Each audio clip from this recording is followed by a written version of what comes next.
Coming up on At Issue.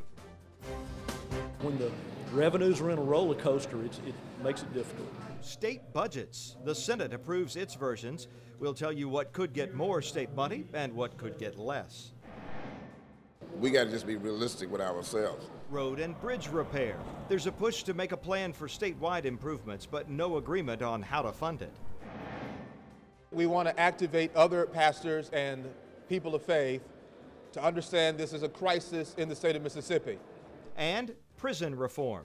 Church leaders are calling on lawmakers to make changes to the state system of putting offenders behind bars. At Issue starts right now.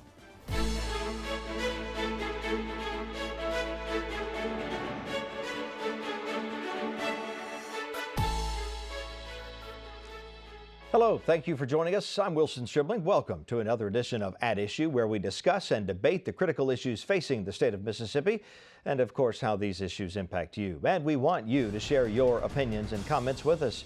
Just go to facebook.com/MPB Online News. On Twitter, our handle is @MPB News. Also visit our webpage, mpbonline.org/issue. And you can check us out, MPB News, and all your favorite shows on our new MPB app. It's free to download for your Apple or Android device. The big story, state budgets. The Senate passed its first version this week. Senators voted in favor of a $6.2 billion budget that includes a $29 million increase in new revenue. Senate Appropriations Chairman Buck Clark says this year's budget priorities are $20 million more for the foster care program, a $40 million increase for MAEP, though it still would not be fully funded, $15 million for universities and colleges, and about $3 million for raises at the Highway Patrol. It's a roller coaster, and that it's hard to be consistent. I try to be consistent across state government, dealing with state employees from agency to agency. It's one thing I've really tried to do, just to be fair with everyone. And again, that spreads all across government. And when the revenues are in a roller coaster, it makes it difficult.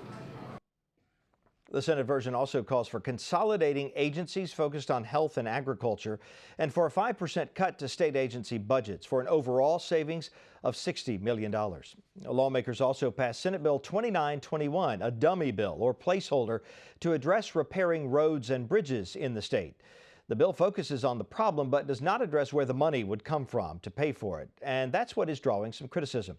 According to the Mississippi Department of Transportation, all the needed repairs and replacements would cost nearly $3 billion.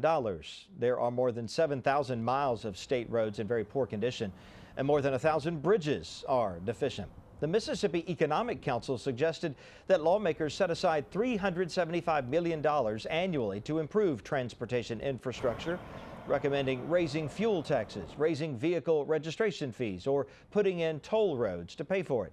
Senate Highways and Transportation Committee Chairman Willie Simmons and Senator Michael Watson disagree on the funding source for the repairs. We got to just be realistic with ourselves. And if we want to have public safety to protect those young children riding on those school buses over those deficient bridges and protect industry that have been located and make sure that our communities are safe with our ability to get to and from those communities, we want to have new revenue. And the only way to do that is to generate some new fees and or taxes. Let's not increase taxes and fees to grow the size of government to do what it should already be doing with the money that we have now. Let's force our focus on government as is. Where are the things that government has its fingers in, its hands in, where it shouldn't? And let's pull those hands and those fingers back. Let's save the money that we already have, that we shouldn't be spending on certain projects, and use it on roads and bridges, which is a pure function of government. So I think that's the focus, and I hope that's what comes out of this. The bill will be discussed by a joint Senate-House committee next. City leaders from across Mississippi are asking lawmakers to give them more sales tax revenue to pay for their own infrastructure improvements. The Mississippi Municipal League met at the Capitol this week to make a push for a plan that would give cities a 1.5% bump in sales tax revenue over the next 2 years. Senate Bill 2146 calls for using the extra money to fund repairs to streets, bridges, and sewers. Streets, and the street and the sidewalk, that's the biggest one. We had a water projects in the past, but we still have some problem with our streets. So that'll be the biggest thing that the citizens are concerned with now. For us, we did a bond issue in 2008 to pave streets with. So we're halfway through that bond issue. It's a 15-year bond, and I got streets that need paving now that I'm struggling to try to find a way to pave them. They're sure not going to last 7 more years. This gives us a tool to be able to budget that money for certain streets to be able to pave on an annual basis. The Senate passed the bill by a vote of 45 to 4. It now goes to the House for consideration. The federal judge who will hear arguments over the state flag is sending a warning to the plaintiff in the case. U.S. District Judge Carlton Reeves told attorney Carlos Moore to refrain from making false or misleading public statements. During a rally on the steps of the state capitol last week, Moore said if he wins the lawsuit to take down the state flag, all African Americans would be entitled to civil rights damages. And he appeared to suggest that Judge Reeves would rule in his favor because the judge is a graduate of a historically black school, Jackson State University. Moore sued Governor Bryant to remove the flag, and he wants Judge Reeves to rule it unconstitutional, saying the Confederate battle emblem is a vestige of slavery and is state-sanctioned hate speech. State Attorney General Jim Hood has said he will defend the state against the lawsuit. Both sides must file arguments by March 21st. Let's dive into the reporter's notebook now. Paul Boger of MPB News joins us to talk about what's been going on at the Capitol and what's coming up. Paul, good to have you with us. Let's talk first about the budget. We've heard from the Senate now. What's the next step in this process? So this is kind of the big switcheroo. You know, the Senate will send their plan over to the House. House will send their plan over to the Senate. Both sides will look at each other's bills and kind of make some adjustments that they see as necessary. Then they'll send them back and get ready for the conference at the end of the year. That's the negotiations that you mentioned a moment ago. And where the debate happens and when we finally whittle out a final proposal.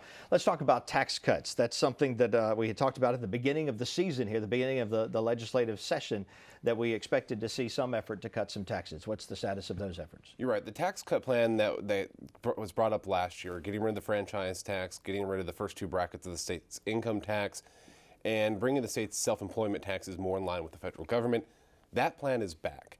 That was brought into the Senate a week and a half ago, and it actually just moved off the Senate calendar just the other day. It was held on a motion to reconsider, and they finally moved past that, so it's going to the House right now.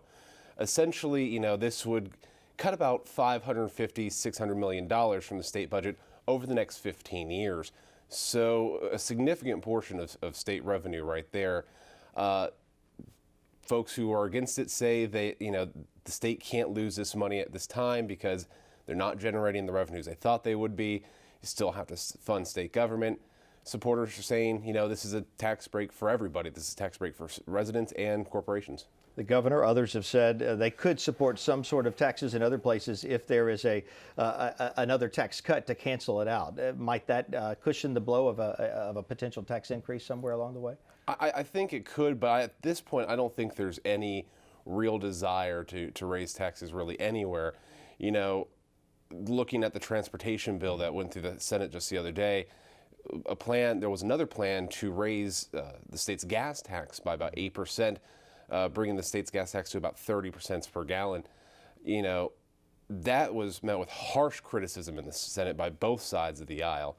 So raising taxes altogether is not really under consideration at this point right now. Yet this dummy bill, this placeholder was filed for the potential of revisiting this later. So you don't think there's any chance that any meaningful, I say meaningful tax increase, but any meaningful funding mechanism for roads and bridges will happen this session? You know, it's an interesting question. That bill is now on its way to the House. The House Transportation Committee and the House Ways and Means Committee will look at that more than likely. You know, speaking to some House members, they say that bill's dead in the water because they themselves don't want to pass a bill that they don't know what's in it, that they don't know what's going to look like at the end of the session. Because here's what's going to happen with that bill. Senate passed that bill that had no real plan, just the code sections. They want the House to pass it so at the end of the year they can come to conference, go to negotiations, and come up with some sort of plan. But just among a small group of people rather than the full Senate or the full House. Right, a 6-person conference committee, 3 from the House, 3 from the Senate. Now, what will happen then is they will come up with a plan, then send it to the House and Senate for their approval. You know, it's a straight up and down vote. They can't change it. They can't make any amendments to it. It's yes or no, do you approve this? And a lot of members of the legislature just do not care for that. So what are the options? If we have a state of disrepair with our roads and bridges, is there any other way to get that funded? You know, there's still the big bond bill that we always talk about every year. There may be some way they can address it in that. And you know what? The House may come up with a plan, do a strike-all amendment into the Senate's plan, write their own plan, and pass that. It's too early to know quite yet what's going to happen with that. But at this point, I don't see a blank bill like that going all the way through the legislature. All right. What else is ahead for us in the legislature? Well, you know, we're back to general bills. So we've gotten the first look at the budget. The House is now looking at the Senate's general bills, vice versa. So we're starting to see the House take a look at consolidating school districts and looking at the Senate's looking at charter school expansion. The big debate right now on guns in churches, which we heard about earlier this year. So you're going to be looking at a lot of renewed debate on things we've already heard about, but you hear some interesting takes. As these issues slowly make their way through both sides of the Capitol, and we wait to see what happens on the other side. Paul Boger with MPB News, thank you very much. Thank you. And as you were mentioning, a group of parents who want responsible gun laws says allowing guns in church is not a good idea. The group called Moms Demand Action for Gun Sense in America is asking lawmakers to vote no on House Bill 786, also known as the Church Protection Act. They say existing law already has protections for citizens, and the bill would be a dangerous expansion of that law. They also say it would hurt law enforcement. I testify before state legislators, I talk to civic leaders, I talk to clergy, I talk to academia, I talk all over the country as to making sure that our communities remain safe, that our gun laws are not being expanded more than they are, and that our legislators are accountable to us. We have placed them in office. They're accountable to keeping our communities safe, and we're going to continue to speak out. Most of the nation agrees with us. 90% of Americans in this country agree that we must have safer gun laws, and so we're here. We're going to keep speaking out. We're not going away. The Church Protection Act passed the House and is now up for consideration in the Senate. Meanwhile, church leaders in Mississippi are urging the legislature to pass prison reform. The group Clergy for Prison Reform is made up of people from various denominations who want to eliminate private prisons in Mississippi. They say that would cut down on bribery, corruption, human rights violations, safety issues, and misguided reasons for financial profit. They say they're committed to a faith-based approach to improving the state prison system. Each human being, regardless of where they are, regardless of what they've done, is due respect and dignity. And so if we can help our legislators see that at the end of the day, everyone involved is a human person created in the image of God who deserves rightly the due respect that's given to them, we can deal with how we rehabilitate them, correct them, imprison them, etc. But if we're not doing right by the least of these, then we're in many ways affronting Jesus and the gospel. As a conservative, I believe in public safety and the rule of law. And the truth and reality is that when we over-incarcerate or mass incarcerate, it does not serve to enhance public safety or the rule of law. I think, in fact, over-incarceration actually undermines the rule of law and undermines public safety. Well, we posed this question on our Facebook page. This is the question we posed. Are you in favor of prison reform? And here's what some of you had to say about that. Cyrus Connor Bay says, there can be no prison reform without criminal justice reform. Criminal justice reform can only happen when legislators acknowledge that a particular group of people is being specifically targeted in the bogus war on drugs. Jennifer Sanders says, yes, I agree with Cyrus. Without changes to our criminal justice system, not much change. It's all connected. The failed war on drugs, the prison industrial complex, etc. It's a cancer on our society. Ethan Grisham says, prison reform is essential. If you treat inmates like animals, you just end up turning nonviolent offenders violent and violent offenders even worse. Don McConnell says, prison reform, good idea. If someone gets sentenced to 10 years, let them serve 10 years. That will clear everything up. Leaders in the House and Senate say lawmakers' emails and schedules are not public record. The Associated Press requested the information but was rejected by Republican leaders on the grounds it does not fall under the State Public Records Act. House Speaker Philip Gunn says releasing emails and schedules would threaten the privacy of policy discussions with constituents. Governor Bryant complied with the AP's request, and he did release information that was requested. Let's get straight to the point with views from both sides of the aisle now. Austin Barbour is a Republican national strategist. He's the founding partner of the Clearwater Group. Brandon Jones is a Democrat. He's an attorney with the Barbour and Jones law firm and a former member of the Mississippi House. Gentlemen, good to see you both. Got everybody back in the House this week. Good to have you with us. Good to be here. Let's first talk about what Paul and I were speaking of a moment again, roads and bridges. Is there any hope, Austin, for some sort of funding mechanism this year for roads and bridges, you think? Sure. No, it definitely is. And I think there was a big debate on the Senate floor. I think it was Tuesday. And it was interesting. You had some opponents of tax increases and proponents of tax increases who were sort of taking the same side. But there seemed to be confusion. I think what leadership in the Senate, what Lieutenant Governor Reeves and others who were working on this bill, they wanted, and they were successful in this, to move a vehicle along that would allow both the House and the Senate to continue to talk about this conversation. If this bill would have died, you would have no bill. There'd be no vehicle to raise taxes or cut taxes or whatever they wanted to do, or whatever the solution was regarding taxes for transportation, for roads and bridges. Well, that shows some intention to do something at some point. Yeah, absolutely. Now, I think, we can't miss the forest for the trees here. They did put $200 million in the bond bill last year for bridges alone.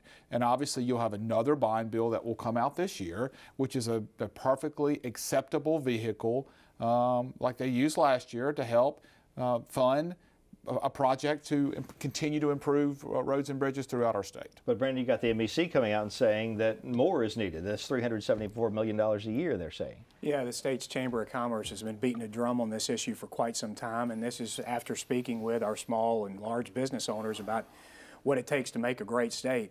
We have a problem in Mississippi. Our roads and bridges aren't performing where they need to be, and we need to address that issue. It's one of those quality of life issues that really helps people determine whether or not they want to live here. The problem with what I believe the Senate, and let's be fair, the House has done is abdicate responsibility on what I believe is one of the primary issues facing our state right now. We're spending a lot of time talking about pro-discrimination bills, talking about some of these silly social issues that we just completely beat into the dirt each session.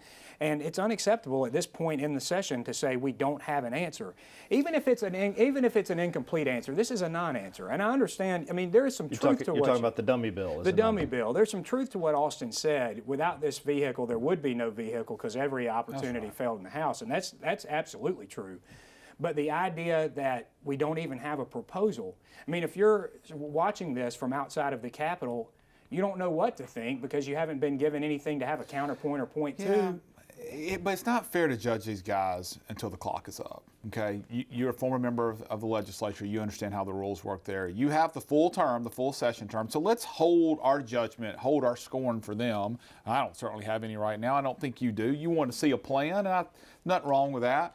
But I certainly trust the leadership, Republican leadership in the House and Senate to get this worked out. Again, they had a good plan last year. They got to figure out what the right sources are. Before we walked on set, Brandon made a good point. There are talks about the BP funding money that's out there. We're talking about billions of dollars that could be available. I don't know the exact number. So there are definitely options and plans, and I'm gonna wait and let them get through the entire session and see what happens, even if they do have to use a conference committee type situation to get this worked out. Well, I didn't really get a chance to touch on that. I think the idea that this big legislation, biggest expenditure of the session, that it would be worked out among Medicaid. 6 people that were hand-selected by the Lieutenant Governor and Speaker. That just, look, I recognize there are reasons to do everything. As Chris Rock says, there's a reason to push an old man down the stairs. Just don't do it.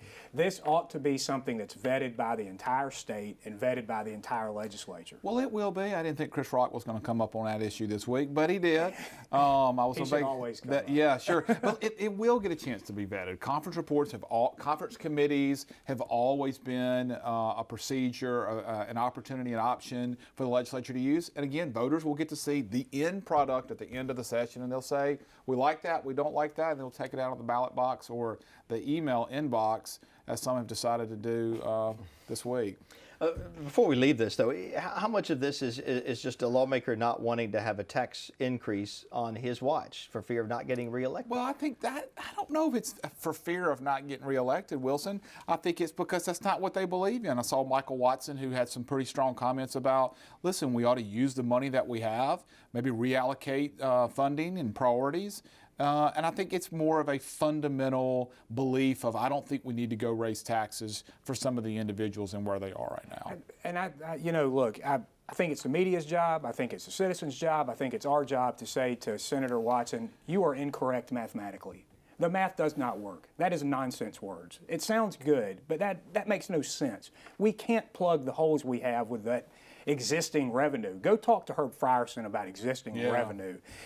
And you're right. But I'm not trying to defend Michael, but that's what he believes, and that's what his, obviously a majority in his district believes. You get to have an opinion about policy. You don't get to have an opinion about math. 2 + 2 = 4. Yeah. That's not an argument. But it is a spending priority argument that he's trying to make. Well, perhaps. But I mean, Wilson's, the question you asked about have we reached a point in our politics where you can't even talk about tax increases and revenue generation because it's become so politically untenable.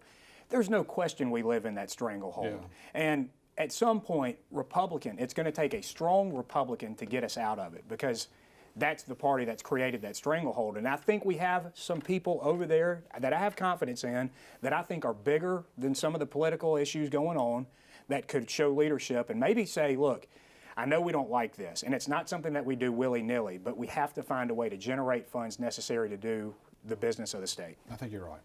All right, you both mentioned, we've mentioned in this conversation media and emails, which brings us to our next topic, and that is Sunshine Week. This is Sunshine Week, which is an effort by the media largely to shine the light on public records and public information and whether public officials are following the laws of their state by being transparent and providing their records to the media when requested.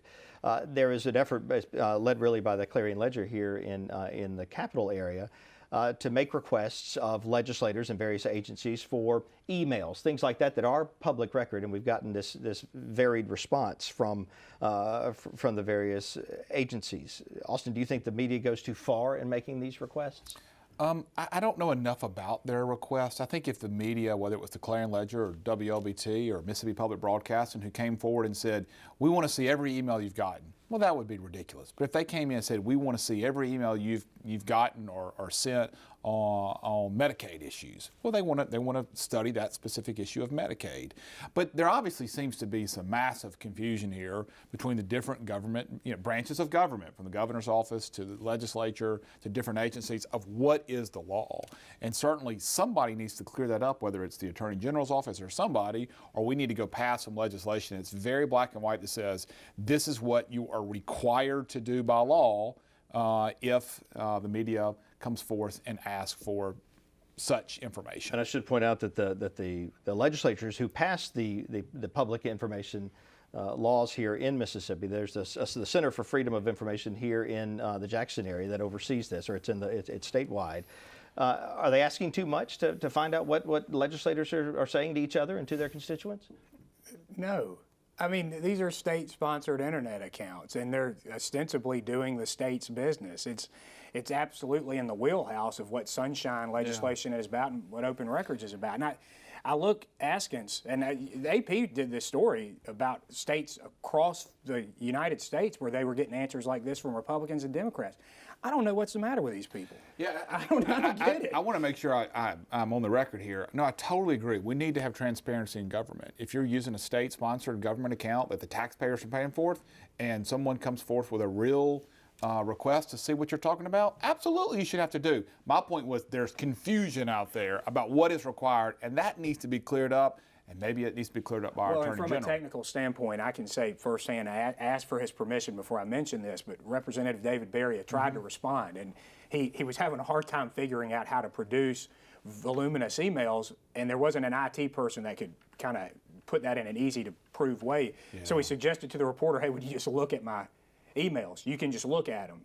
And it does go to your point. There is a little bit of, I suppose, how do we exactly go forward and do this in a good way. But it's a great opportunity, I think. You know, we're talking about, at least I was, some of the silly things we spend our time working on.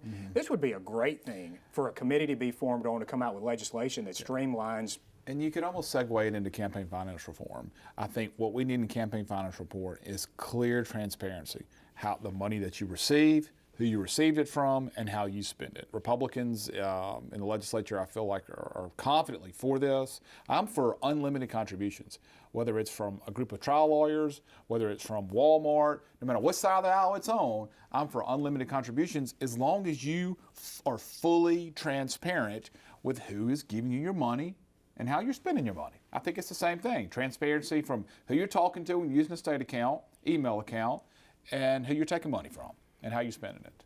You know, this is. I know you agree with me. I can see it in your eyes. No, I do. This is one of those areas where Mississippi really does almost look like the Twilight Zone. We allow things to do here, to go on here in Mississippi that are criminalized in other states. And that's not, I don't say that lightly. We are campaign finance? Yeah, we are a weird place when it comes to campaign finance reform. And one of the interesting articles, you know, that has been covering this, we have to, I think, here give credit to the Clarion Ledger, who's kind of beating the drum on exactly what is going on in these reports. They've shown that some of our leadership, for example, in the state house, are some of our worst offenders. I mean, I do think it's problematic that Philip Gunn is using his campaign account to decorate his office. I do think it's problematic that Mark Formby is using money from a campaign account to buy boots. But this is not a partisan issue. You've got Republicans and Democrats who are spending their money how they want to, and they'll say, and I think they're right, we're not breaking the law. Because this is what the law says so long in terms as they're of reporting it on their taxes, which I don't know if that's happening or not. I don't have access to their taxes. That's right, and I'm but not suggesting that they're that's why this needs to be cleaned up. Well, All right. I'm not suggesting that they're not, but it just shows you what a big issue. We need to leave the issue right there on At Issue. Thank you both for joining us as always. We hope you'll join us next week for another edition of At Issue.